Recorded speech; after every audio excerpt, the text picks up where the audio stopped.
day. Hello everyone. Let's talk about human memory and the connection to the movie Akeelah and the Bee. Human memory includes encoding and storage.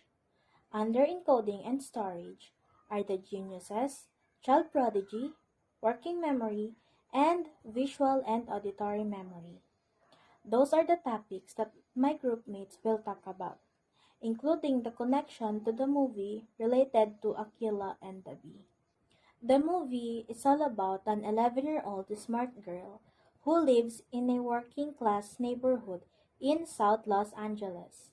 Her life is not like others. Her father is dead, her mom doesn't really pay attention to her due to her job, her brother is in the military, her other brother hangs out with the wrong crowd, and her sister is a teen mom. But later then, she also discovers that she has a strong talent in spelling. The movie Akeelah and the Bee focuses on the bright 11-year-old girl named Akeelah Anderson and her journey towards the National Spelling Bee. Akeelah lives in South Los Angeles with her widowed mother, her 3 older siblings, and her infant niece. She had an aptitude towards words and spelling which spurs the attention of Mr. Welch, the school principal. He suggested that she join a contest which she easily wins, and later meets Dr. Joshua Larrabee. Dr. Larrabee rejected coaching her due to her rudeness and unresult. Akeelah studied on her own in preparation for a district contest. There she met a fellow speller named Javier, and invited her to join a spelling bee club, where she also met a fellow speller named Dylan.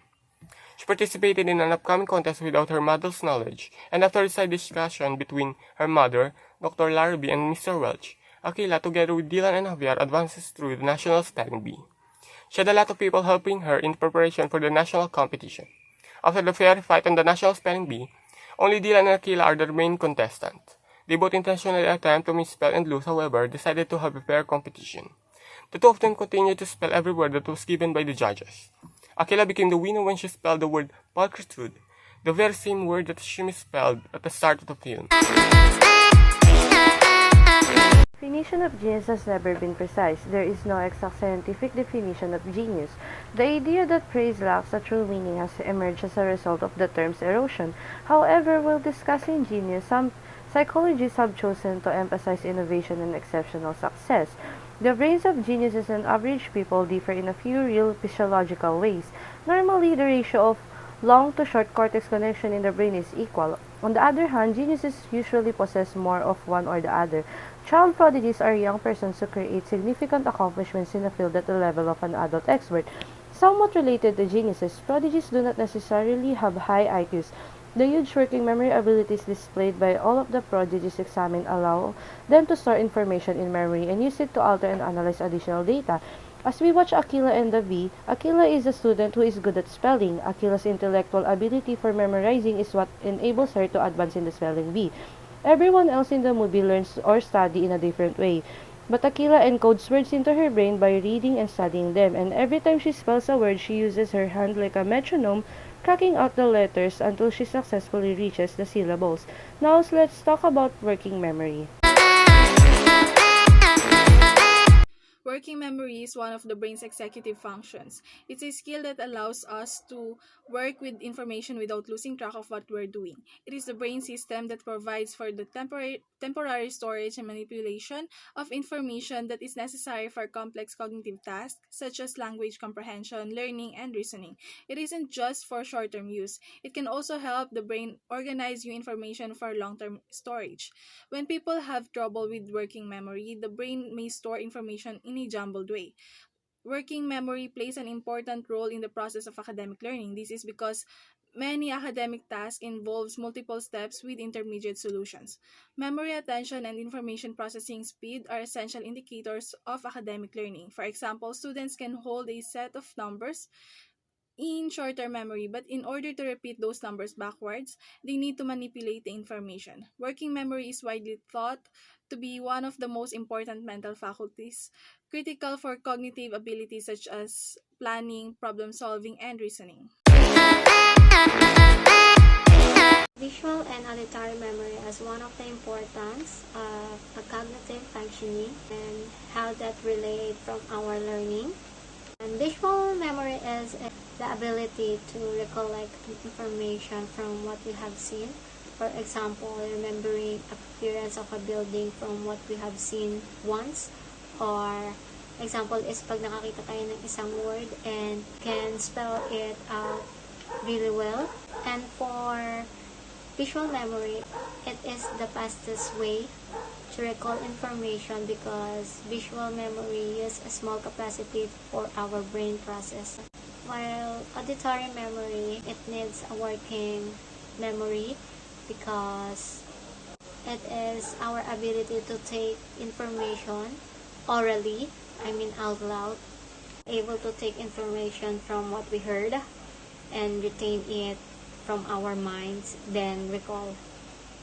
For example, perhaps you have a great auditory memory and someone spelled out loud a phone number and you remember it on the spot. Another example for auditory memory is recalling a story or songs and remembering people's name. Once information has been encoded and stored in memory, it must be retrieved in order to be used. Memory retrieval is important in virtually every aspect of daily life, from remembering where you parked your car to learning new skills. There are many factors that can influence how memories are retrieved from long-term memory.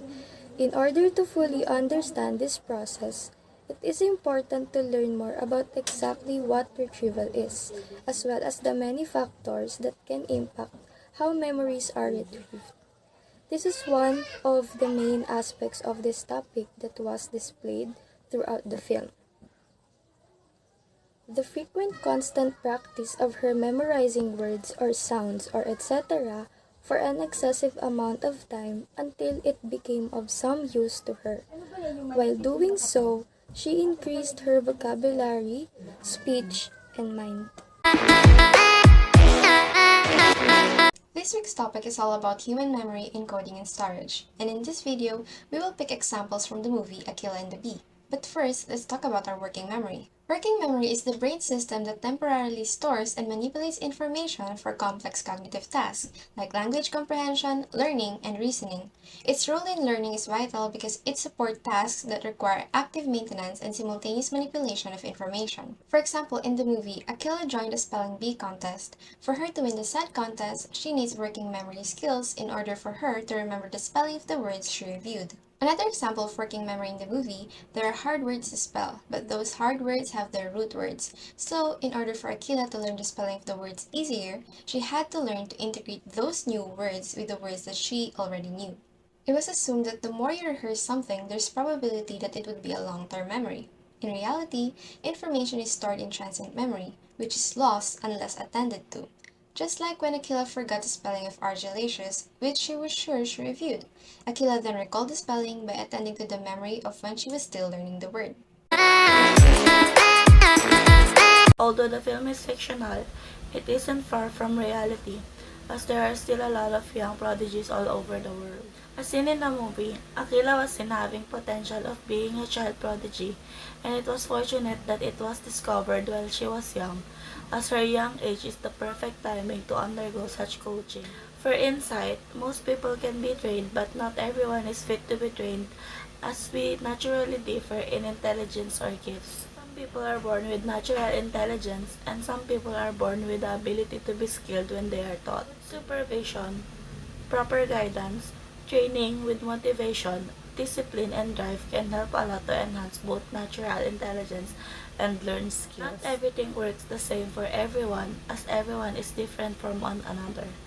We have different learning styles that are suitable for how we perceive and absorb information. It's best to find our own natural gifts so we can find ways to enhance them in a nature that are relatively fitting to our own foundation. We want those foundations to be at use.